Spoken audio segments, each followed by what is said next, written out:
राजा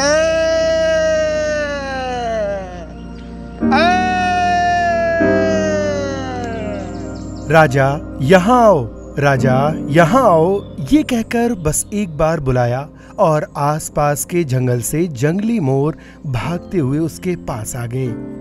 मोर अपने चहेते शख्स के हुक्म की तामील करते हैं और उस पर मुकम्मल एतमाद भी करते हैं। जब भी वो उन्हें पुकारता है वो दौड़े चले आते हैं और उसका दिया हुआ दाना खाते हैं। वो उसके साथ रक्स करते हैं और कुंबे की तरह साथ में वक्त गुजारते हैं। जब वो जाता है तो मोर भी चले जाते हैं। उड़ीसा की दारुल हुकूमत भुवनेश्वर से तकरीबन 15 किलोमीटर दूर नारज में इंसान और मोर के माबैन मोहब्बत को देखने के लिए लोगों का हुजूम उमड़ता है। ये कान्हू बेहरा हैं जिन्हें मोरवादी के जूनियर पीकॉक मैन के नाम से जाना जाता है। ये पानू बेहरा के पोते हैं जिन्हें उड़ीसा का पहला पीकॉक मैन कहा जाता है। सन 1999 में आने वाले खौफनाक तूफान के बाद पानू बेहरा के पास 3 मोर आए और पानू ने उन्हें बचाने का फैसला किया। आहिस्ता आहिस्ता उन जंगली परिंदों के तई प्यार से पानू बेहरा के पास मोरों की तादाद में इजाफा होता चला गया। उस दौरान 26 मई सन 2017 को पानू बेहरा की मौत हो गई। इन मासूम परिंदों के तई अपने दादा का लगाव देखकर कान्हू ने इसी दिन से उन जंगली परिंदों की जिम्मेदारी अपने जिम्मे लेने का फैसला किया। कान्हू उन परिंदों की इस तरह देखभाल करते हैं जैसे कि वो उनके कुंबे के फर्द हों। जानवरों और परिंदों के तई कान्हू के गहरे लगाव और प्यार को देखते हुए कबूतर और मैना जैसे कई दूसरे परिंदे भी दाना चुगने के लिए वहां इकट्ठा हो जाते हैं। तो 2017 मेरे दादा मई 2017 में इंतकाल कर गए। मुझे इन मोरों को खाना खिलाते हुए तकरीबन 3 बरस हो गए हैं। जब मेरे दादाजी की मौत हुई थी तब 67 मोर थे, लेकिन अब इनकी तादाद 132 हो गई है। इन मोरों के साथ मेरी जिंदगी का सफर जारी है। मैंने इस मोर वादी में 21 बरस मुकम्मल कर लिए हैं और मुस्तकबिल में भी ये सिलसिला जारी रहेगा। सुबह उठने के बाद कान्हू बेहरा मोरों के लिए दाना लेकर जंगल में जाते हैं। वो उन्हें सुबह 5:30 बजे से 7:30 बजे तक और दोपहर 3 बजे से 5 बजे तक मुख्तलिफ तरह के दाने खिलाते हैं।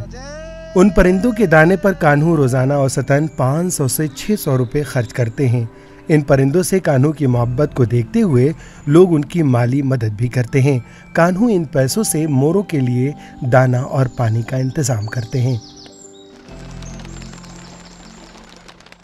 भगवान का आशीर्वाद आपण लोक साहाय्य सहयोग रही बहुत लोक मैंने साहाय्य न करते एपर्त खाइबा। ये न सिर्फ खुदा का फजल है बल्कि लोगों की मदद भी है कि मैं इसका इंतजाम कर पा रहा हूँ। मैं हर रोज इनके खाने पे 500 से 600 रुपये खर्च करता हूँ। यहाँ आने वाले लोग मुझे इन मोरों को खाना खिलाने के लिए माली मदद करते हैं। ये उनकी मदद के बगैर मुमकिन नहीं है। गूगल मैप हो कि सारा देश ओडिशा देश पहुँची केवल लोक ही पीकॉक वैली आज इस स्थान में पहुँची। ये इंतहाई अफसोस की बात है कि मोर को कौमी परिंदे की हैसियत से तस्लीम करने के बावजूद रियासती हुकूमत की जानिब से उनके लिए कोई बंदोबस्त नहीं किया गया है। मुतादिद तबकात की जानिब से मुतालबा किया गया है कि जिस जगह पर बड़ी तादाद में मोर इकट्ठा होते हैं उस जगह को सयाहती मकाम और मोर कंजर्वेशन सेंटर करार दिया जाए।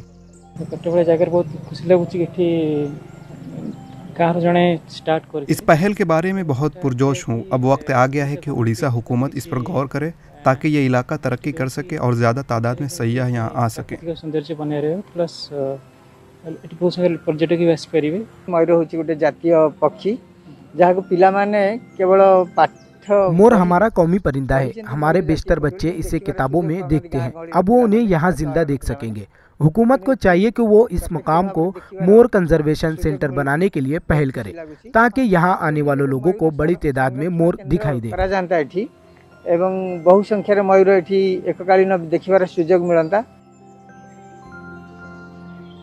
अगर रियासती हुकूमत मदद के लिए आगे आए तो उन नायाब परिंदों की तादाद में इजाफा होगा और साथ ही साथ रियासत का नाम भी रोशन होगा। Bureau report ETV Bharat. 24 घंटे खबर लगातार देखने और पढ़ने के लिए डाउनलोड करें ईटीवी भारत ऐप।